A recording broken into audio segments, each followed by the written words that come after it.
ढे TV पर आप सुन रहे हैं न्यूज दिस आर प्रोग्राम और मैं हूं विवेक ओझा। नीति आयोग के वाइस प्रेसिडेंट राजीव कुमार ने कैबिनेट के दी अपॉइंटमेंट्स कमेटी के समक्ष अपना इस्तीफा सौंप दिया है और उनका इस्तीफा स्वीकार भी कर लिया गया है और अब देश के नीति आयोग को उसका नया वाइस प्रेसिडेंट मिल गया है। सुमन के बेरी को यह दायित्व दिया गया है। सुमन बेरी ऑक्सफोर्ड यूनिवर्सिटी से अध्ययन कर चुके हैं और वे देश के आर्थिक think tank national council for applied economic research के भूतपूर्व डायरेक्टर जनरल भी रह चुके हैं और वह यूपीए के सत्ता काल के दौरान prime ministers economic advisory council के सदस्य रह चुके हैं। वह नेशनल स्टैटिस्टिकल कमीशन के भी सदस्य रह चुके हैं। सुमन बेरी अपने को commentator on India's global economic engagement कहते हैं। बेरी दिग्गज वैश्विक ऊर्जा कंपनी शेल के मुख्य अर्थशास्त्री यानी चीफ इकोनॉमिस्ट की भी भूमिका निभा चुके हैं और वह ब्रुसेल्स स्थित इकोनॉमिक थिंक टैंक ब्रूगेल से भी संबंधित रहे। नीति आयोग आज के प्रतिस्पर्धी विश्व यानी कॉम्पिटिटिव वर्ल्ड में भारत के बहुआयामी विकास को सुनिश्चित करने के लिए काम करने वाला थिंक टैंक है और यह देखता है कि सतत विकास और ऊर्जा संसाधनों का बेस्ट यूज कैसे हो सकता है।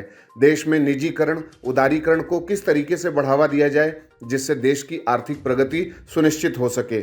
एस्पिरेशनल डिस्ट्रिक्ट प्रोग्राम हो या राज्यों के विकास का मूल्यांकन करने के लिए राज्य स्तरीय सूचकांक यानी इंडेक्स विकसित करने की बात हो, नीति आयोग ने देश में कॉम्पिटिटिव फेडरलिज्म यानी प्रतिस्पर्धी संघवाद की स्थापना में महत्वपूर्ण योगदान दिया है।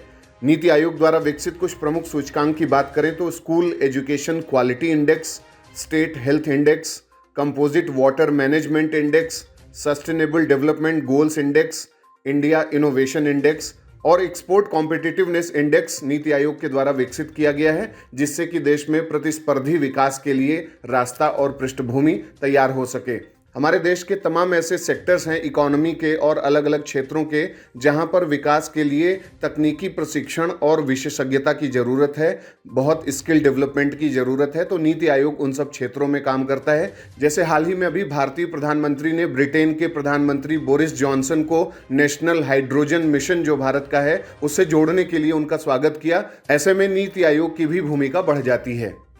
अंत में आपको ये सुझाव है कि जो भी इंडेक्स नीति आयोग के द्वारा विकसित किए गए हैं, इन इंडेक्स के बारे में जानें। हाल के समय में ये इंडेक्स जो भी दिए गए हैं उनमें किन स्टेट्स की क्या रैंकिंग है और कौन से इंडिकेटर्स हैं यानी कौन से संकेतकों के आधार पर ऐसे सूचकांक बनाए गए हैं, उन सब के बारे में आप जानकारी रखें।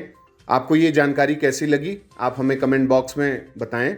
अगले कार्यक्रम के साथ जल्दी हाजिर होंगे। इजाज़त दीजिए। नमस्कार।